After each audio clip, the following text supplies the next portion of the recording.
আসসালামু আলাইকুম।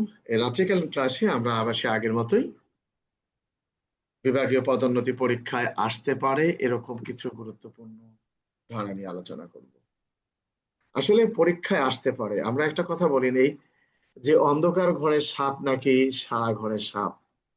তা এখন যেহেতু বিভাগীয় পদোন্নতি পরীক্ষায় প্রশ্ন আসতে পারে, তো সেজন্য আহ আমরা তো আর জাদুমন্ত্র জানি না কোনটাকে আমরা সঠিক বলে ধরে নেব।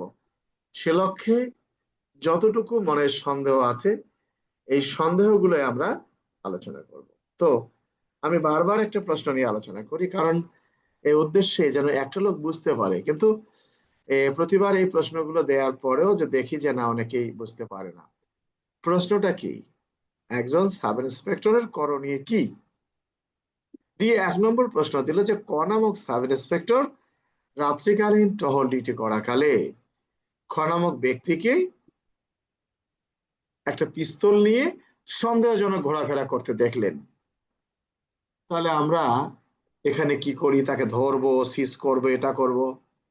কিন্তু আপনি সিজ করবেন, তার নামে মামলা দিবেন, তার নামে এই ধারায় অপরাধ হবে, আপনি কোথায় পেলেন?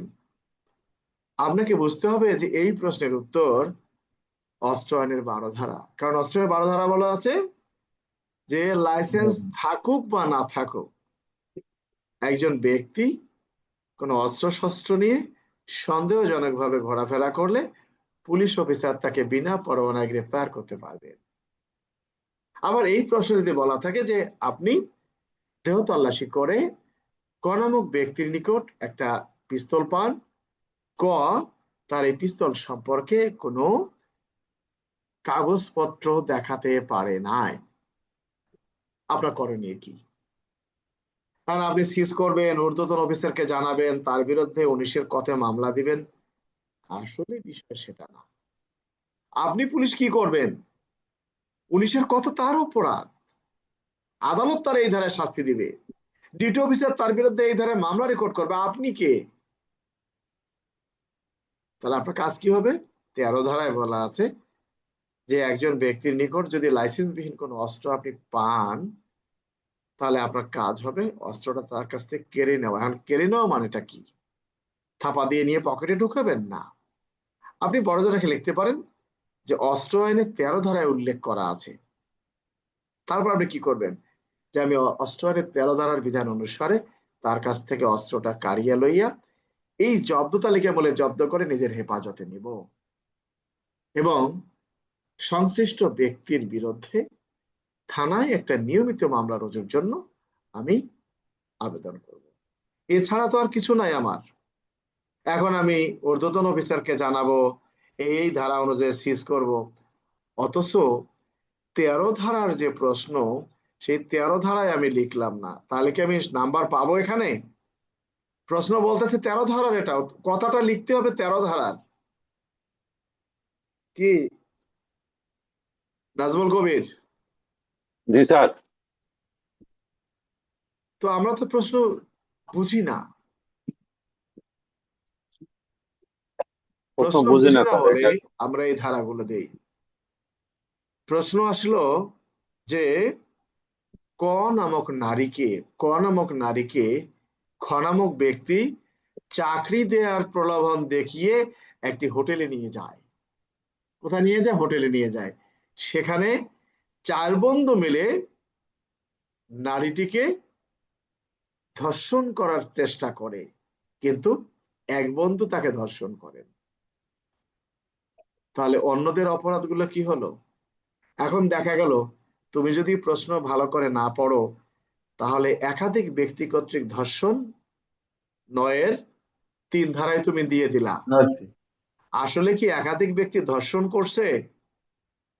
না স্যার, ধর্ষণ একজন করছে করছে তো আর একজন। দুইজন দুইজন এখন প্রশ্ন সহযোগিতা যদি করছে এরকম আসে 30টা। যে এক বন্ধু হাত ধরেছে, এক বন্ধু দরজা বন্ধ করেছে, আর এক বন্ধু রেপ করেছে, তাহলে সবাই কি 9-এর 3 হবে? না স্যার। তাদের ধারা কোথায় হবে? সহায়তা। তাহলে 9-এর 1 30 হবে। অবলিক আর 30 স্যার। অন্যরা যে সহায়তা করেছে। এখন তুমি যদি প্রশ্নের ভিতরে না ঢোকো, তাহলে কি তুমি উত্তর দিতে পারবা? কি? না স্যার। প্রশ্ন এরকমই আসছে, আমরা দেখি পেনাল কোডের 377 ধারা অস্বাভাবিক অপরাধ, সেখানে বলছে কোনো ব্যক্তি যদি কোনো পশুর সাথে স্বাভাবিক নিয়মের বাইরে যৌন সঙ্গম করে বা কোনো মানুষের সাথে, কোনো নারীর সাথে, এখন এটা কিন্তু এই সংশোধনে এনেছে যৌন কাজ। আগে যে বিষয়টা ছিল যে কোনো নারীর সাথে স্বাভাবিকভাবে যদি যৌন কাজ করা হয়, সেটি তার ইচ্ছার বিরুদ্ধে হোক, স্বাভাবিক নিয়মে, সেটি ধর্ষণ হিসেবে গণ্য হতো। কিন্তু কোনো নারীর কোনো পায়ুপথে বা মলদ্বার দিয়ে যদি কেউ যৌন কাজ করতো, তাহলে সেটা অস্বাভাবিক অপরাধ হিসেবে গণ্য হতো। কিন্তু সংশোধনীতে এই বিষয়টি যৌন কর্ম হিসেবে আখ্যায়িত করা হয়েছে। এখন যারা এই বই কেনে নাই 2025 সনের নারী শিশু নির্যাতন দমন আইনের, সে কি এই উত্তরটা দিতে পারবে? আমার কথা উত্তর দাও। না স্যার। পারবে না যে স্যার। আগের পুলিশ হ্যান্ডবুক নিছে, যে বইটা কেনে নাই বা যার যে পড়ে নাই, সে কি করবে? তো এই জন্যই বইয়ের ভিতরে ঢুকতে হবে। একটা প্রশ্ন একবারে কখনো হয় না, একটা প্রশ্ন পড়তে গেলে কয়েকবার পড়তে হবে। এখন তুমি যদি না পড়ো, তোমাকে জোর করে তো কেউ পড়াতে পারবে না, পারবে না স্যার। কি? এই জন্যই যে কোনো প্রশ্ন বুঝে শুনে পড়তে হবে। প্রশ্ন দেয়া হলো, আপনি সাব ইন্সপেক্টর চেকপোস্ট ডিউটি করতেছেন, একটা গাড়িকে সিগন্যাল দিলে একটা ব্যক্তি পিস্তল হাতে করে নিয়ে আপনার দিকে অগ্রসর হচ্ছে। পিস্তল হাতে করে নিয়ে অগ্রসর হচ্ছে, আমার প্রশ্নে কি বলা আছে যে ওই ব্যক্তিটি আপনার দিকে পিস্তল তাক করে অগ্রসর হচ্ছে? কি? তো একটা লোকের পিস্তল যদি হাতে থাকে, সে লোকটা পুলিশ না পাবলিক, এমন তো কিচ্ছু বলা নাই। তা তোমাকে অন্য পথে নিয়ে যাওয়ার জন্য এই প্রশ্নটা দেয়া হয়েছে, যে তুমি যাতে পেনাল কোডের 102 ধারার উত্তর দাও। আমার কথা কি বুঝতে পারছো তোমরা? জি স্যার। এই জন্য জি স্যার। প্রশ্নের উত্তর দেওয়ার আগে শোনো, ফেল করে তো লাভ নেই, কাজে কাজে ভুল উত্তর দিয়ে লাভ নেই। কাজে কাজে সঠিক উত্তর দিতে গিয়ে যদি অর্ধেকটা বাদ পড়ে যায় তাও ভালো। এই জন্য প্রশ্নের উত্তর দেওয়ার সময় সঠিক উত্তর দিতে হবে। আমার কথা কি বুঝতে পারছো? 100% স্যার। জি স্যার। আচ্ছা, এখন আমরা নারী ও শিশু নির্যাতন দমন আইন, এটা নিয়ে একটু আলোচনা করি, যেহেতু আমাদের সামনে পরীক্ষা। নারী ও শিশু নির্যাতন দমন আইনে শিশু বলতে কত বছর বয়সের ব্যক্তিকে শিশু বলা হয়েছে? 16 বছরে স্যার। 16 বছর। 16 বছরের 16 নিম্নে, বছর। 16 বছরের নিম্নে সবাই শিশু। এখন যাদের বেশি মুখস্থ আছে শিশু আইন 2013, তারা কিন্তু শিশু আইনেই চলে যাবে, তাই না? এখন যদি আইন উল্লেখ করা থাকে, তাহলে নারী শিশুর উল্লেখ করা থাকলে নারী শিশু দেব। নবজাতক কাকে বলে? নবজাতক 40 দিনের নিম্নে 40 শিশু দিনের স্যার, নবজাতক নিম্নে। স্যার। 40 দিনের নিম্নে যে শিশুর বয়স, এই শিশুটাকে কি বলা হয়? নবজাতক। 5 দিনের শিশুকে নারী বলা যাবে কি? 5 দিনের কোন শিশুকে নারী বলা যাবে কি? এরকম প্রশ্ন যাবে আসলে স্যার। কি উত্তর দেব? আমরা লিখব যে নারী ও শিশু Yes, নির্যাতন দমন আইনে 2 ধারায় যে সংজ্ঞা দেয়া আছে 2-এর 6-তে, সেখানে বলা হয়েছে নারী বলতে যে কোনো বয়সের নারী। কাজেই 5 দিনের শিশুটি যদি নারী হয়ে থাকে, তাহলে তাকে নারী বলা যাবে। অর্থাৎ সে যদি কি হয়? মেয়ে হয় মেয়ে স্যার। মানুষ হয়, তাই না? জি স্যার। বা কন্যা হয়। এটা তো এক জায়গায় এক একটা ভাষা ব্যবহার করে। যেমন, হ্যাঁ, হ্যাঁ, এখানে একটা কথা আছে স্যার, নবজাতক যদি 40 দিন বয়স হয় তাহলে নারী হিসেবে তাহলে তার বয়স কি তার উপরে যাবে না স্যার? না, নারী বলতে যে কোনো বয়সের নারী, অর্থাৎ ছোট থেকে শুরু করে শেষ পর্যন্ত নারী হিসেবে গণ্য করা হয়েছে। বুঝতে পারছো? যেমন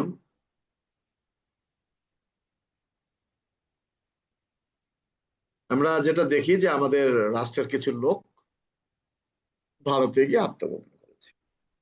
আসলে ভারতকে আমরা বেশি অনুসরণ করি। ভারতের একটা বাংলা এই হিন্দি সিনেমা আছে তালি। তালি, তোমরা তালি দেখবা। তালিটা হলো কি নিয়ে?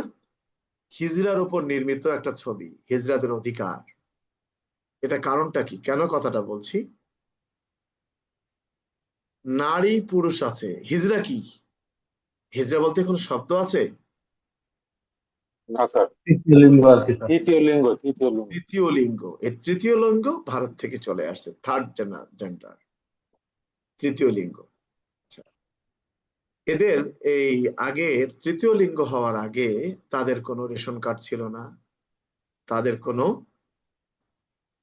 ন্যাশনাল আইডি কার্ড ছিল না, তারা কোনো জমি কিনতে পারবে না, ফ্ল্যাট কিচ্ছু করতে পারবে না। তাদের সাথে সেক্স করতে পারবেন, কিন্তু তাদেরকে আপনি কোনো বিবাহ করতে পারবেন না। তো থার্ড জেন্ডার হিসেবে তাদেরকে সংজ্ঞায়িত করা হবে। আমাদের বাংলাদেশেও কিন্তু তৃতীয় লিঙ্গ কথাটা কিন্তু চলে আসছে, কিন্তু তৃতীয় লিঙ্গের জন্য কিন্তু কোনো আইন তৈরি হয়নি। আইন তৈরি হয়েছে কি আমাদের দেশে তৃতীয় লিঙ্গের সুযোগ সুবিধা? না স্যার। এই নারী শিশু নির্যাতন দমন আইনে যদি কোনো তৃতীয় লিঙ্গের কোনো নারীর সাথে, তৃতীয় লিঙ্গের কোনো ব্যক্তির সাথে কেউ যদি যৌন কাজ করে, এটা আমরা কি অস্বাভাবিক অপরাধ হিসেবে নেব? অস্বাভাবিক অপরাধ হিসেবে গণ্য হবে এটা। এখন অস্বাভাবিক অপরাধ হিসেবে কিভাবে নেব? স্বাভাবিক রাস্তা দিয়ে মেয়ে হিজড়া আছে না?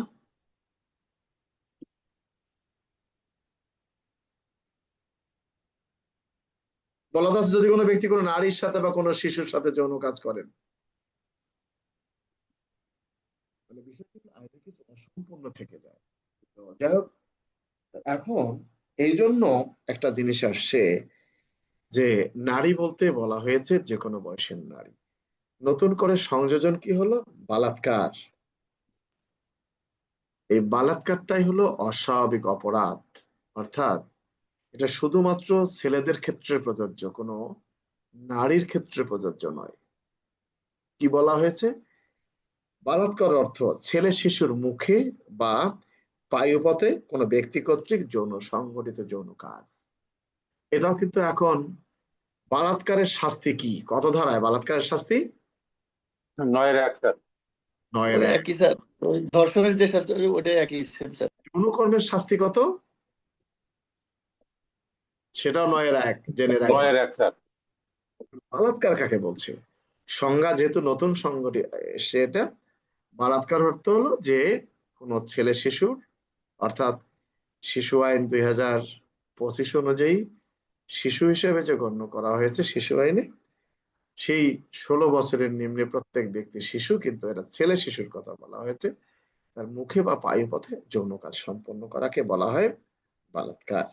আচ্ছা, মারাত্মক জখম কি বলা হয়েছে? অ্যাসিড নিক্ষেপ করেছেন, কিন্তু অ্যাসিড নিক্ষেপের ফলে এদকিত ক্ষয়কারী ধার্য কোনো বিষাক্ত পদার্থ নিক্ষেপ করেছেন, কিন্তু তার শরীরের অঙ্গ হালকা ক্ষতিগ্রস্ত হয়েছে, তাই বলে কি গুরুতর আঘাতের ধারা আসবে?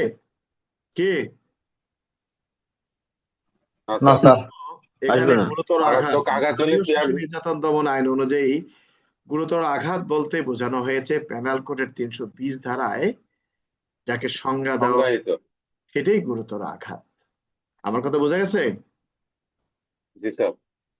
আচ্ছা, ভালো কথা। মুক্তিপণ, ফৌজদারি, যৌতুক, যৌতুক আইনের কথা। আচ্ছা, যৌতুকের কথা বলছে।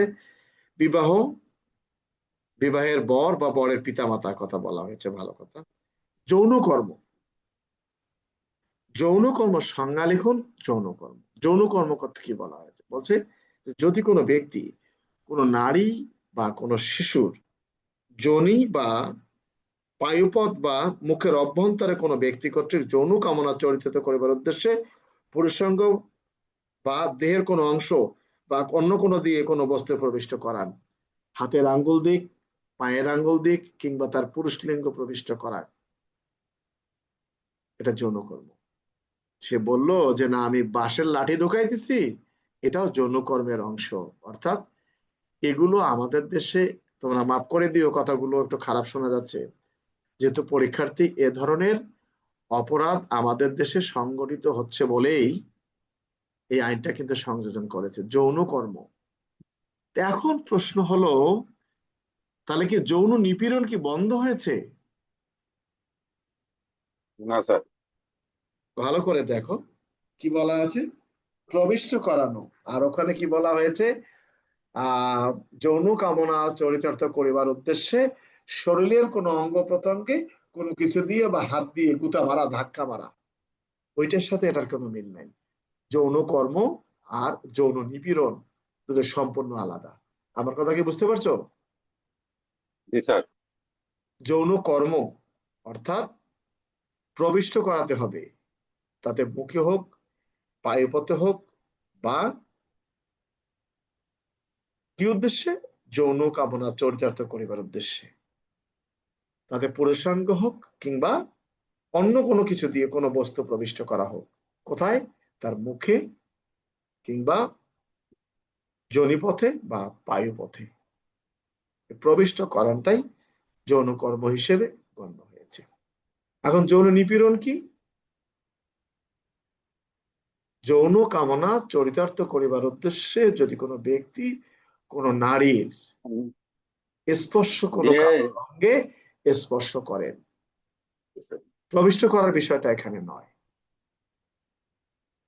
আবার কারণ কি, এগুলো একটু কথা বলিনি। কারণটা হলো, এই যৌন কর্মের বিষয়টি এই জন্য আসছে যে আমাদের লোক এখনো সামাজিক মর্যাদার কারণে বা লজ্জার ভয়ে রেপ হওয়ার পরেও বলে যে না, রেপ করে নাই, চেষ্টা করেছিল, গায়ে হাত দিয়েছিল। তো 10 ধারার শাস্তি তো কম, কিন্তু দেখা যাচ্ছে যে না, অপরাধী লঘু শাস্তি পাচ্ছে। সেজন্যই এটা সংযোজন করেছে যৌন কর্ম। অনেক সময় আমাদের দেশে দেখা যায় পায়ুপথে পাইপ ঢুকাই দিচ্ছে বা যৌনাঙ্গে লাঠি ঢুকাই দিচ্ছে, আর কিছু করে নাই। এটিও ধর্ষণের অপরাধ হিসেবে গণ্য করা হয়েছে। এটা কি জানো তোমরা? যৌনকর্মের শাস্তি যে ধর্ষণজনিত অপরাধের শাস্তির সমান। জি স্যার। আচ্ছা, শিশু বলতে 16 বছরের কম। আচ্ছা, ভালো কথা। হ্যাঁ বলো, কারো কিছু বলার আছে? নাই। আমরা 4 ধারায় চলে আসি। দহনকারী পদার্থ দ্বারা সংগঠিত অপরাধ। একটা কথা মনে রাখো, কিরকম প্রশ্ন, ক নামক ব্যক্তি, ক নামক ব্যক্তি প্রশ্ন আসছে, কার কি অপরাধ উল্লেখ করুন। দিয়ে প্রশ্ন কি আসলো, ক নামক ব্যক্তি প্রেমে ব্যর্থ হয়ে খ নামক নারীর প্রতি অ্যাসিড নিক্ষেপ করেন, ফলে নারীটির মুখমণ্ডল বিকৃত হয়ে যায়। এখন কি করলেন, একজন ব্যক্তি আর একজন নারীকে প্রেমের প্রস্তাব দিয়েছিলেন, প্রেমে ব্যর্থ হয়ে অ্যাসিড নিক্ষেপ করে তার মুখমণ্ডল বিকৃত করে দিয়েছেন। এই যে অ্যাসিড নিক্ষেপ করে যে মুখমণ্ডলটা বিকৃত করে দিলেন, আমরা নারীর কথা বললাম, যেহেতু নারীর কথা বলেছি, সে কারণেই অনেকেই মনে করবে এটি নারী ও শিশু নির্যাতন দমন আইনের প্রশ্ন, তাই না? কি? জি স্যার। জি জি স্যার। স্যার, অনেকে মনে করবে এটা স্যার। অ্যাসিড। জি স্যার। কিন্তু এটা তো অ্যাসিড অপরাধের 5-এর কম আস্তে, হবে স্যার, 5-এর। কিন্তু বুঝতে হবে, আমার যারা ক্লাস করছে তাদের উদ্দেশ্যে প্রশ্ন হবে এটা অ্যাসিড অপরাধ দমন আইনের প্রশ্নের উত্তর। কিন্তু যদি প্রশ্ন আসে ক্ষয়কারী দাহ্য পদার্থ দ্বারা, তাহলে নারী শিশু। নারী শিশু আসবে। তাহলে নারী শিশু স্যার। গরম পানি নিক্ষেপ করলে কি এটি ক্ষয়কারী পদার্থ হয়? সেটা তো স্যার চামড়া জলসে যাবে, অবশ্যই স্যার সেটা এটাও স্যার নারী শিশুতে আসবে স্যার। নারী শিশুতে। এখন এখানে অনেকগুলো অপরাধের কথা বলা হয়েছে। তো অপরাধগুলো হলো এরকম যে যদি মৃত্যু হয় তাহলে শাস্তি কি হবে, গুরুতর আঘাত হলে কি শাস্তি হবে, আহত হলে কি শাস্তি হবে, আর চেষ্টা করলে কি শাস্তি হবে, এখানে কিন্তু উল্লেখ করা আছে, তাই না? জি স্যার। জি স্যার। এখন যদি প্রশ্ন আসে যে ক নামক ব্যক্তি প্রেমে ব্যর্থ হয়ে খ নামক নারীর শরীরে বিষাক্ত পদার্থ নিক্ষেপ করেন, ফলে নারীটির শরীরের বিভিন্ন স্থানে ক্ষত হয় বা ক্ষতের সৃষ্টি হয়, আপনি সেই মামলার তদন্তকারী কর্মকর্তা মামলার তদন্ত পদ্ধতি আলোচনা করুন। তুমি কি শাস্তির কথা লিখবা না তদন্ত পদ্ধতি লিখবা, কোনটা?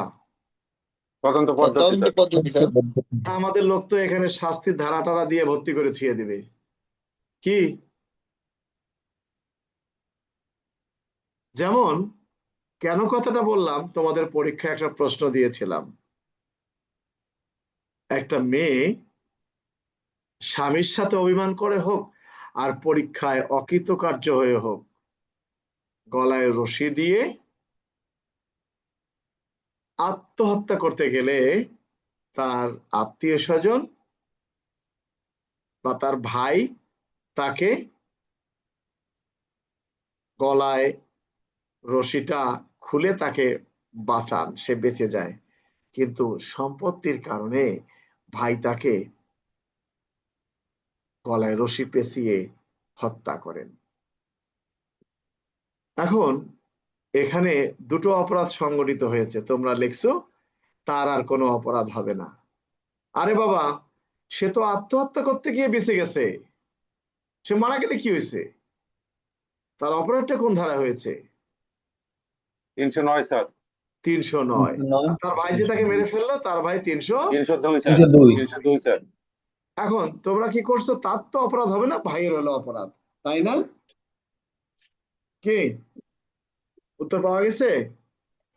জি স্যার, দুটোই। তার মানে কি আমরা প্রশ্নটা ভালো করে দেখি নাই।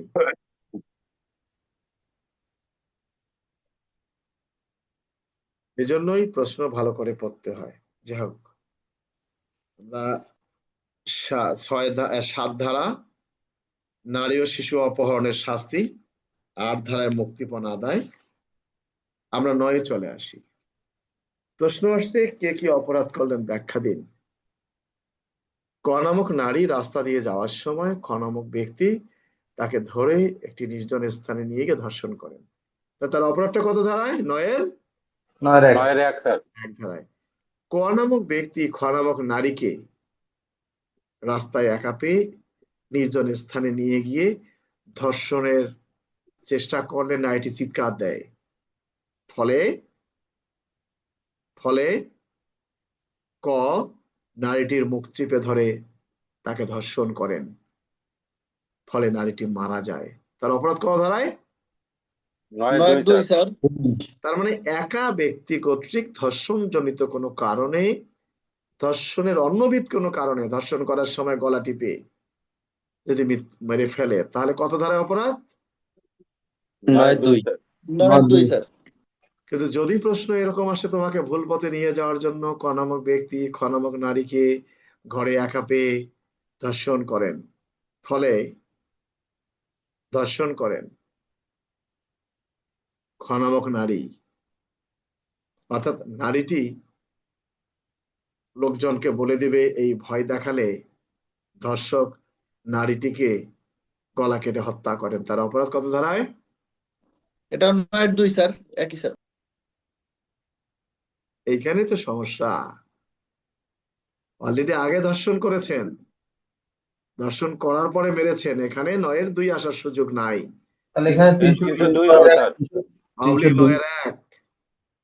সে মারা গেলে কি হয়েছে, তাকে 302 ধর্ষণ করেই ফেলছো তুমি, কথাটা কি বোঝা গেছে?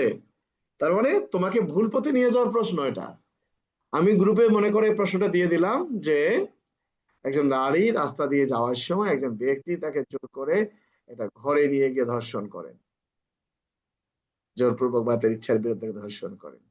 নারীটি লোকজনকে বলে দিবে, এই ভয় দেখালে ধর্ষক তার হাতে থাকা ছোরা দিয়ে নারীটিকে হত্যা করে চলে আসে। নিশ্চিত তোমরা 309 ধারায় দিবা নাকি? হ্যাঁ, 302(9)-এর নারী শিশু নারী হবে স্যার। এটা তো একটু আগে তো তোমরা বললা সব 9(2) হবে। কারণ কি 9(2) কি বলছে ভালো করে দেখি। যদি কোনো ব্যক্তি কর্তৃক ধর্ষণ বা ধর্ষণ পরবর্তী তাহার অন্যবিধ কার্যকলাপের ফলে নারীটির মৃত্যু ঘটে, অর্থাৎ ধর্ষণ করার ফলে নারীটি চাইবে ধরছিল কিংবা মুখ চেপে ধরছে, নারীটি মারা গেছে ধর্ষণের অন্যবিধ কোনো কারণে, কিন্তু সে কথা বলে দিবে বলে মেরে আসছে, এখানে কিন্তু 9(2) আসার সুযোগ নাই। আমার কথা কি বোঝা গেছে? জি স্যার। আচ্ছা, 9(3) কি? সংঘবদ্ধ ধর্ষণ স্যার। গণধর্ষণে দিয়া। ধর্ষণ বা একাধিক ব্যক্তি কর্তৃক ধর্ষণ, এটা নাকি না দলবদ্ধ ভাবে? দলবদ্ধ সংঘবদ্ধ স্যার, কারেকশন হয়ে গেছে স্যার, দলবদ্ধ কারেকশন। দলবদ্ধ আসবে। আচ্ছা, সংঘবদ্ধ দেওয়া যাবে বা সংঘবদ্ধ ভাবে। আচ্ছা, সেটি যদি আহত হয় তাও এটা মৃত্যু হলো 9(3) নাকি, তাই না? জি স্যার। জি স্যার। ক নামক ব্যক্তি খ নামক নারীকে ঘরে একা পেয়ে ধর্ষণের চেষ্টাকালে নারীটি চিৎকার দেন, পরবর্তীতে আশেপাশের লোকজন এলে ধর্ষক পালিয়ে যায়, তার অপরাধ কত ধারায়? 9(4)-এর খ স্যার। 9(4)-এর ক এখানে স্যার। 9(4)-এর কত? খ খ 9(4)-এর খ স্যার। আচ্ছা, আরেকটা বিষয় হলো, যদি কোনো ব্যক্তি ধর্ষণের উদ্দেশ্যে ধারালো কোনো অস্ত্র, রাসায়নিক পদার্থ ইত্যাদি উপকরণ দিয়ে কোনো নারীর যৌনাঙ্গ বা স্থানে মারাত্মক জখম করেন, তার জন্য কিন্তু শাস্তির কথা বলা হয়েছে। যাক, ওটা 9(এর গ স্যার। 9(এর গ। আমরা চলে আসি, পুলিশ হেফাজতে কোনো নারী ধর্ষিত হলে ধর্ষণের বিধান, শাস্তির বিধান কি? কত ধারায় শাস্তি হবে? এটা স্যার 5 স্যার। যে ধর্ষণ করবে সে 9(1) এবং যে 9(5) ধর্ষণ 9(1) আর যে যারা হেফাজতে যদি কেউ অবহেলার থাকে তাহলে হেফাজত করবে তাদের 9(5). 9(5). একটা কথা বলি, পুলিশ হেফাজতে কোনো নারী ধর্ষিত হলে আইনের বিধান কি? তো 9(5)-এ বলেছে যে পুলিশ হেফাজতে কোনো নারী ধর্ষিত হলে ধর্ষণের বিষয়টি সংক্রান্তে যদি সংশ্লিষ্ট পুলিশ সদস্যদের বিরুদ্ধে প্রমাণিত নাও হয়, সেক্ষেত্রে পুলিশ হেফাজতে থেকে যেহেতু নারীটি ধর্ষিত হয়েছে, এই তার হেফাজতের ব্যর্থতার দায়ভার সংক্রান্তে 9(5) ধারায় শাস্তির বিধান উল্লেখ করা হয়েছে। বিষয়টা কি বুঝতে পারছো না বোঝো নাই? জি স্যার। জি স্যার, বুঝতে পারছি। আগে খালি একাই পুলিশ রেপ করতো হেফাজতে, পুলিশ হেফাজতে নারী, এখন কি বলছে জানো? আইন শৃঙ্খলা বাহিনী। আইন শৃঙ্খলা বাহিনী বলতে অনেকদেরকেও বোঝায়, এখন যে সেনাবাহিনী আইন শৃঙ্খলা রক্ষার কাজে আছে তাদেরকেও বোঝাবে, এখানে বিডিআর কেও বোঝাবে। আগে স্যার কিন্তু এখানে আরেকটু পরিবর্তন করার দরকার ছিল, সরকারি কর্মচারীর হেফাজত, এখানে কর্মকর্তা কর্মচারী। নো, এখানে সরকারি কর্মচারী না, এখানে উচিত ছিল কি, যে কোনো ব্যক্তির ছিল হেফাজত। যে কোনো ব্যক্তির হেফাজতে থেকে। কারণ শুধু শৃঙ্খলা বাহিনীর লোকেরাই একটা নারীকে রেপ করে অন্যরা সব বসে থাকে তা কিন্তু না, গৃহকর্তা কর্তৃক অনেক নারী ধর্ষিত হচ্ছে, তাহলে গৃহকর্তার ধর্ষিত হচ্ছে, সেখানে গৃহকর্তার কাজের ছেলে আবার করতেছে, তাহলে গৃহকর্তার কোনো লাইবিলিটি নাই? তার ছেলে করবে অবশ্যই খারাপ আছে স্যার। লাইবিলিটি নাই? এটা শুধু যাই হোক, আমরা আসি এখন, প্রশ্ন হলো পুলিশ কর্তৃক নারী ধর্ষণের ক্ষেত্রে অনুসরণীয় পদ্ধতি কি? কোন পুলিশ কর্তৃক যদি নারী ধর্ষিত হয়, 9(1) স্যার। 9(1) একটা প্রশ্ন দেওয়া হয়েছিল যে একজন পুলিশ সদস্য একটা নারীকে প্রলোভন দেখিয়ে ব্যারাকে নিয়ে গিয়ে ধর্ষণ করেন, প্রলোভন দেখিয়ে বা বিবাহ করার প্রলোভন দেখিয়ে, এখন অনেকে আবার দিচ্ছে এখানে 9-5, এটা কি তার হেফাজতে ছিল? ব্যারাকটা না কি তার না স্যার। হেফাজত বলতে বোঝায়? না স্যার। প্রশ্নে তো হেফাজতের কথা বলা হয় নাই, সে প্রলোভন দেখিয়ে নিয়ে গেছে। তাহলে 375 ধারায় প্রলোভন দেখিয়ে কোনো নারীর সাথে যৌন কাজ করলে সেটি ধর্ষণ হিসেবে গণ্য হবে, তাই হবে না? জি স্যার। জি স্যার। তাহলে এটিও ধর্ষণ হিসেবে গণ্য। এখন আমরা দেখি পরবর্তীতে, আমি বলতেছি 9-টা পরে আসি। আচ্ছা, তাহলে আমরা চলে আসি, এরপরে চলে আসি আত্মহত্যার প্ররোচনা। ক নামক ব্যক্তি প্রতিদিন তার স্ত্রীকে যৌতুকের জন্য মারধর করেন। স্ত্রী লোকটি স্বামীর অত্যাচার সহ্য করতে না পেরে গলায় রশি দিয়ে আত্মহত্যা করেন। এখানে কি স্বামীর অপরাধ 9-এর কত হবে? না স্যার। না, স্যার। কোন ধারা হবে? কি কোন ধারা হবে? তাড়াতাড়ি বলো, 306 হবে। সময় নাই। 306 স্যার, পেনাল কোড। 306 সঠিক উত্তর। তাহলে 9-এর ক হতে গেলে কি হতে হবে? কোন নারীর সম্ভ্রম ভানে হতে হতে। সম্ভ্রম হানি ঘটার প্রত্যক্ষ কোনো কারণে, অর্থাৎ একজন নারীকে রেপ করা হয়েছে, নারীটি লজ্জায় ঘৃণায় আত্মহত্যা করেছেন। তাহলে ধর্ষকের অপরাধ কি?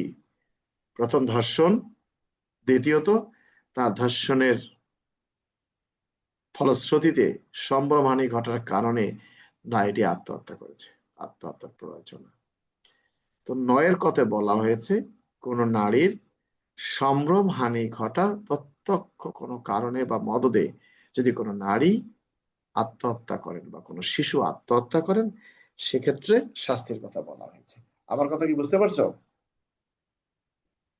স্যার। জি এখানে শিশুর কথাটা দেয় নাই, কিন্তু তারপরে শিশুটা চলে আসবে। যাও, এখানে একটা বিষয় আসি, বিয়ের প্রলোভনের মাধ্যমে যৌনকর্ম করিবার দণ্ড।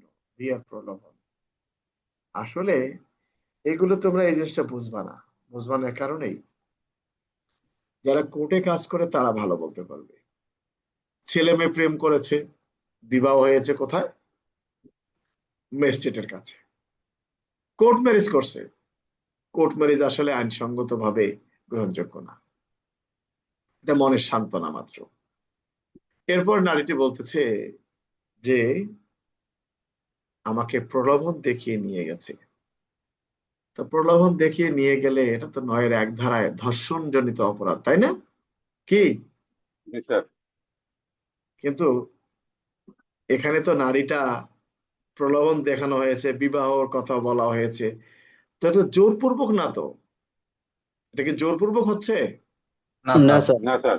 ইচ্ছাকৃত ভাবে। কর্মটাও কিন্তু একটা জোরপূর্বকের মতো, কিন্তু এখানে বিবাহ করার উদ্দেশ্য যে, সেহেতু এটি 9-এর খ ধারায় শাস্তিযোগ্য অপরাধের কথা বলা হয়েছে। কারণ কি?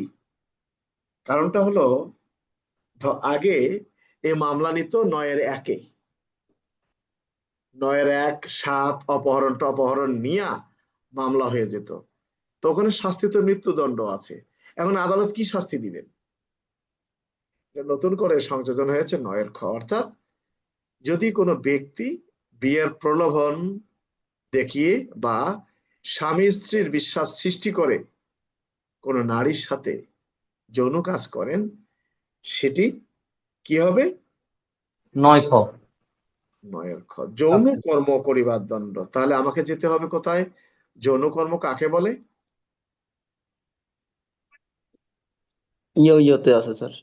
যদি কোনো ব্যক্তি কোনো নারী বা কোনো শিশুর সাথে, এই তো নাকি? জি স্যার। জি স্যার।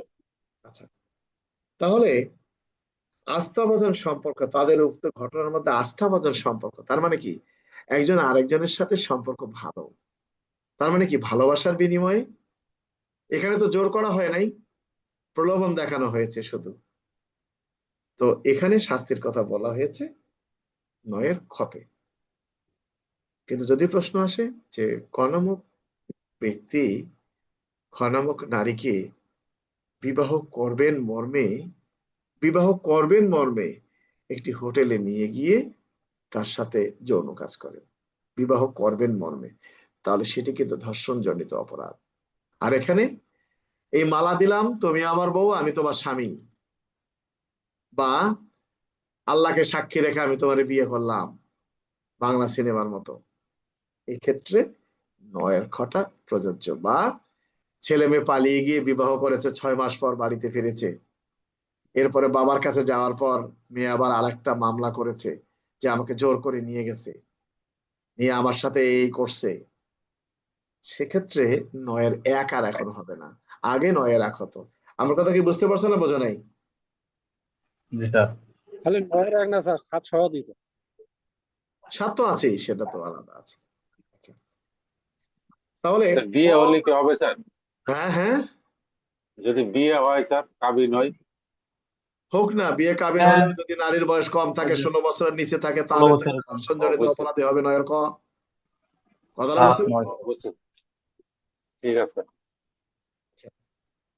ক নামক ব্যক্তি মালিবাগ মোড় থেকে গুলিস্তান যাওয়ার পথে, বাসে করে গুলিস্তান যাওয়ার পথে পাশের সিটে বসা নারীর স্পর্শকাতর অঙ্গে তার পায়ের বৃদ্ধাঙ্গুল দিয়ে স্পর্শ করান, এটা কি অপরাধ? জি জি স্যার, স্যার, নারী শিশু এটা 10 10। ধারায় আর যদি যৌন। জন্মগ্রহণ স্যার। সংজ্ঞা আসে, সংজ্ঞা লিখুন শ্লীলতাহানি, তাহলে কত ধারা? 354 স্যার। আর যদি আসে ইভটিজিং, তাহলে কত ধারা? 509। 509 স্যার। পাচ্ছেন না স্যার। আর যদি সংজ্ঞা আসে যৌন নিপীড়ন, তাহলে কত ধারা? 10। 10 স্যার। 10 স্যার। 10 ধারা। আর যদি আসে যৌন কর্ম, তাহলে কত ধারা? ইয়ো 2 ইয়ো। ধারা স্যার। ইঙ্গ ইঙ্গ স্যার। স্যার ইয়ো ইয়ো। আর যদি প্রশ্ন আসে ধর্ষণ, তাহলে কত ধারা? 9 নয়ের 375 দর্শন স্যার। শিশু 75। 375 স্যার। এই জিনিসগুলো বুঝতে হবে। যাই হোক, 11তে বলা হয়েছে যৌতুকের জন্য মৃত্যু ঘটানোর শাস্তি। আমরা 12তে চলে যাই। 12-এর বিষয়টা কি? তোমাকে ভুল পথে নিয়ে যাওয়ার জন্য। ক নামক ব্যক্তি বেশি করে ভিক্ষা পাওয়ার আশায় তার স্ত্রীর ডান হাত কর্তন করেন বা একটা চোখ অন্ধ করে দেন। কয়ের অপরাধ কত দাঁড়ায়? 12 ধরা স্যার। স্যার 12 ধারা স্যার। পেনাল কোডে স্যার। পেনাল কোডের 326 ধারায়।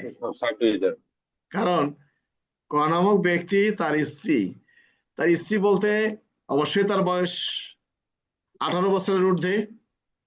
জি স্যার। জি স্যার, প্রাপ্ত হয়েছে। ভিক্ষা পাওয়ার জন্য স্ত্রীর হাত কাটলে কি নারী শিশু ধারায় হবে? না স্যার। স্যার, ভারতে তো 12 ধারা শুধু শিশু। শিশুর কথা বলছে হয়েছে, স্যার। কোনো নারীর কথা বলা হয় নাই।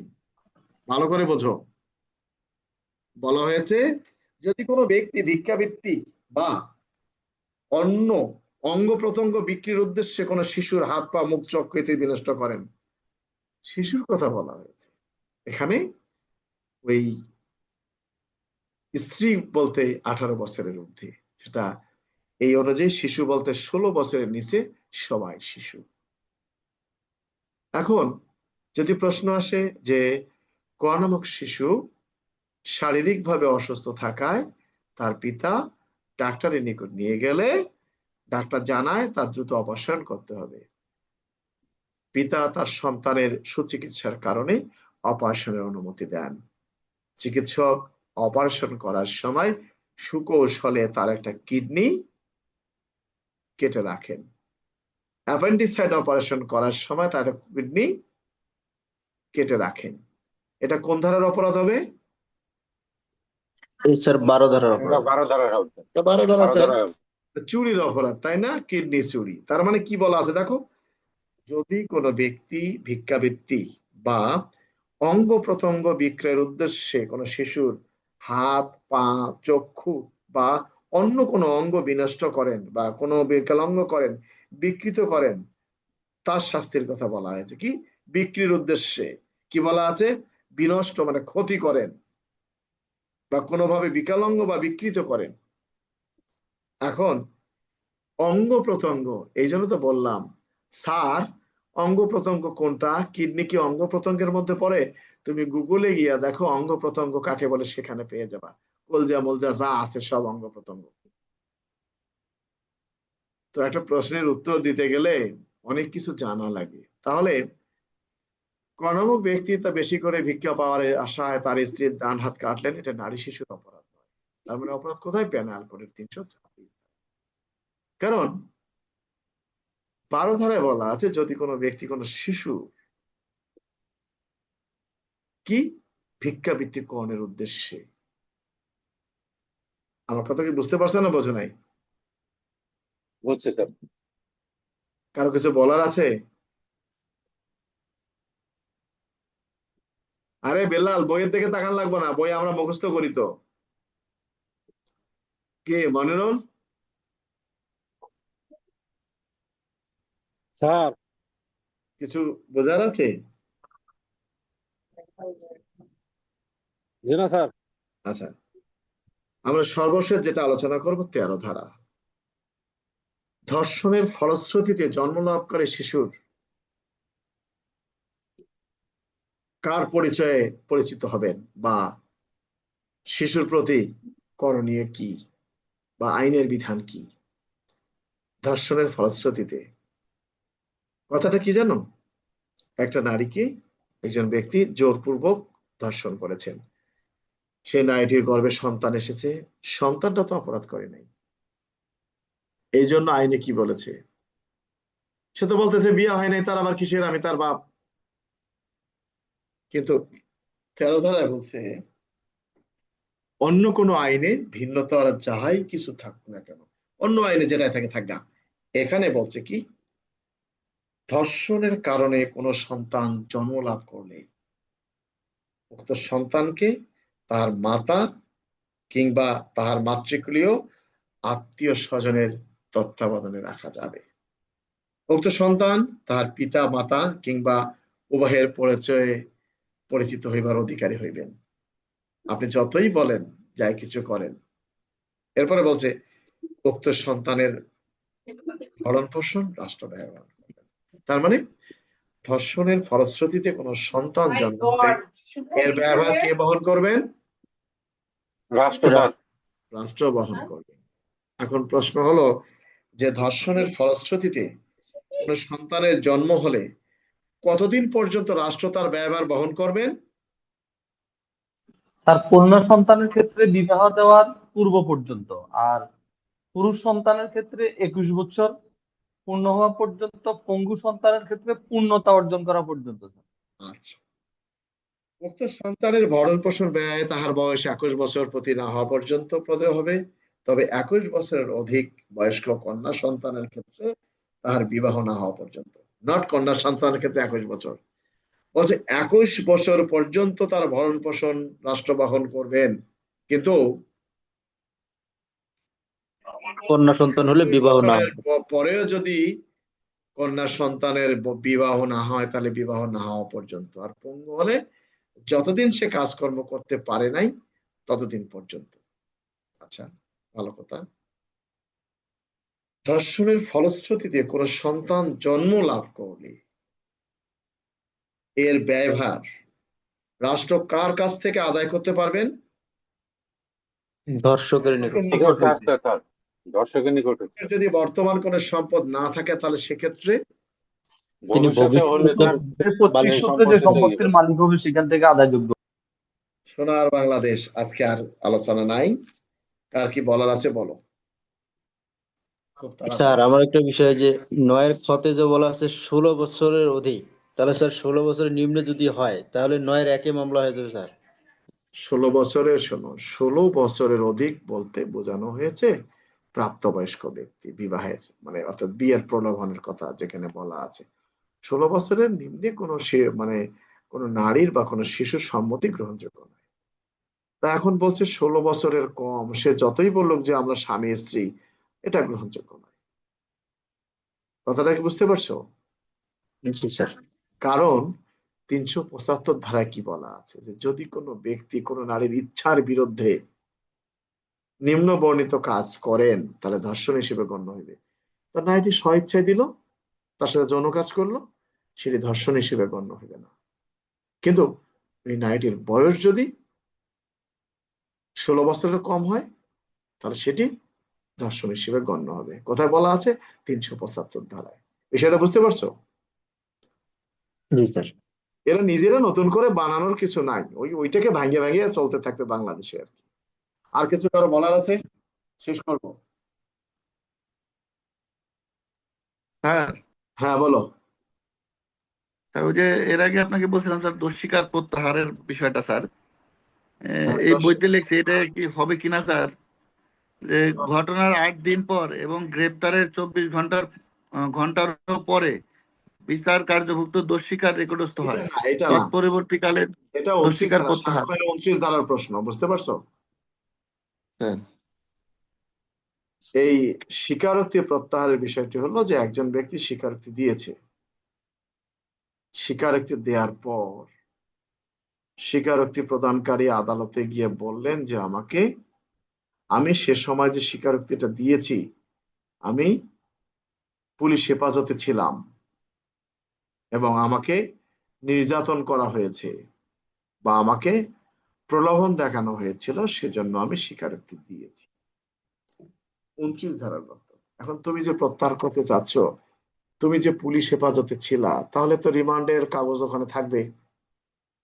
আচ্ছা, তোমাকে নির্যাতন করলে তোমাকে তো চিকিৎসাপত্র আছেই। আচ্ছা, এরপরে তোমাকে যে প্রলোভন দেখানো হয়েছে এটার প্রমাণ। এখন প্রশ্ন হলো, আদালত তো তোমাকে বুঝিয়েছিলেন যে আমি কিন্তু ম্যাজিস্ট্রেট, পুলিশ না। অর্থাৎ তুমি যদি আদালতের কার্যক্রমটাকে আহ অবৈধ হিসেবে প্রমাণ করতে পারো, তাহলে এটা প্রত্যাহার হবে। বিষয়টা বুঝতে পারছো? স্বীকারোক্তি প্রত্যাহার, জি স্যার বুঝতে পারছি ডিক্লাইন স্যার। বলা হয়। এটা ডিক্লাইন না, এটা আবার স্বীকারোক্তি প্রত্যাহারের আবেদন করতে পারে আদালতে গিয়ে, উচ্চ আদালতে গিয়ে, কারণ দীর্ঘদিন পরে ওটা সাথে সাথে সাথে করে না। এটা বেনিফিট নেওয়ার জন্য আর নাকি কি বলে স্যার স্যার, আবেদন দিয়ে রাখে। নাকি বলে স্যার? অর্থাৎ যে আমি আসলে স্বীকারোক্তি করতে চাই নাই, এই কারণে স্বীকারোক্তি করেছি। বিষয়টা বুঝতে পারছো? জি স্যার বুঝতে পারছি স্যার। তাহলে স্যার স্বীকারোক্তি প্রত্যাহার করা যায়? স্বীকারোক্তি প্রত্যাহার করার আবেদন করতে পারবে, যাবে কিনা সেটা আলাদা বিষয়, এটা আদালত নির্ধারণ করবে। তুমি আজকে এক কথা বললা, কালকে নাও বলতে পারো সে কথা। কথাটা বুঝতে পারছো? এখন তুমি দেখো না, বিগত সরকারের অনেকগুলো মামলা আছে, তারা যেগুলো লোককে শাস্তি দিয়েছিল ওইগুলো অপরাধে, এখন তারা এসে বলছে যে না আমি দিতে চাইনি, আমাকে জোর করে নিয়ে গেছে। রাষ্ট্র মানে আইন যেটা যেটা মনে করে, বুঝছো, এগুলো বিষয়ের কথা কিছু নেই। যাই হোক, তো আমরা শেষ করি, সবাই ভালো থাকো, কালকে কথা হবে এই সময়। আমরা একটু তোমাদের মাইনর অ্যাক্টের গুলো, এটিএসআই গ্রুপের ক্লাস রাত 10:30টায়, সে কারণেই। তো সবাই ভালো থাকো। আর এমসিকিউ কবে এটা বলো আগে। 26 তারিখ। 26 তারিখ স্যার। 26 তারিখ। আমরা 26 তারিখে, তো আমরা কোনো সমস্যা নেই, আমরা 20 তারিখ থেকে আমাদের কার্যক্রম সকালে আলোচনা শুরু করব। ঠিক আছে? ঠিক সমস্যা আছে। হবে না, এর মধ্যে আমরা ভেঙে ভেঙে পড়লে গুরুত্বপূর্ণ গুলো পেয়ে যাব। আমাদের 30 মার্কের দরকার, 49 মার্কের দরকার নেই। আর কেউ যদি না বোঝে তাকে তো আমি মাথায় ঢালতে পারবো না। জি স্যার। কি কারো কিছু বলার আছে? হ্যাঁ, এখন থেকে স্যার সকাল সকাল একটু শুরু করা যায় না স্যার? আমি এত তো বিপদে পড়ি নাই, আমরা আমি তো এত বিপদে বিপদে স্যার। পড়ি নাই না, আমি এত বিপদে আমরা পড়ি তো নাই। ওটা তুমি আরেকজনের কাছে ক্লাস করে নিও। আমাদের খালি তাড়াইতেছেন স্যার। আমাদের প্রত্যেকেরই প্রয়োজন আছে, সবারই প্রয়োজন আছে, কাছাকাছি। তোমরা তোমাদেরটা চালিয়ে যাও। যারা পড়ার এর মধ্যেই পড়তে হবে, আমি পড়ালেই যে মুখস্থ হবে তা কিন্তু না। আমি যেগুলো আলোচনা করলাম এর মধ্যে অনেকগুলো এমসিকিউ এর প্রশ্ন লুকায়িত আছে, যেটা কিনা পরীক্ষার সময় নিজেরাই বুঝতে পারবা, এর বাইরে আসে না। এর বাইরে এমসিকিউ নেই স্যার, এর হ্যাঁ বাইরে হ্যাঁ, এমসিকিউ নাই, এর বাইরে কোনো এমসিকিউ নাই স্যার, ও যদি এটাই না পড়ে এমসিকিউ। ওকে আমি কি খাওয়ায় পড়াবো নাকি? বুঝতে হবে এমসিকিউ এমসিকিউটা, এর ভিতর থেকে আসে স্যার। এমসিকিউ এর মধ্যে থেকে আসে, কাছাকাছি এটার মধ্যেই পড়তে হবে। আর এমসিকিউ এমন একটা জিনিস, চোখের সামনে গেলে ওইটা দেখে গেলেই বোঝা যায় যে কি উত্তরটা দিতে হবে। আপনি সময় নেন না, আপনি মনে করেন আপনাকে মানে শিয়াল দাঁড়াচ্ছে, তাড়াহুড়া করে 50টা উত্তর দিলেন, 250 পান না, ভুলটা কার? আপনার। আপনি যে ঠান্ডা মাথায় পড়েন, তাহলে তো বুঝতে পারবেন। কি ছেলে মিয়া, জি স্যার। জি স্যার হয়ে যায়, এমসিকিউ হয়ে যায় স্যার। 50টা এমসিকিউ 30 মিনিট, আমার পাস করতে হবে 30টা পাইলে। তাহলে আমি কি করি? আমি চেষ্টা করি যে না, আমার 60-70টাই উত্তর দেওয়া লাগবে তাড়াতাড়ি, সময় নাই, নিজের প্রতি আস্থা নাই।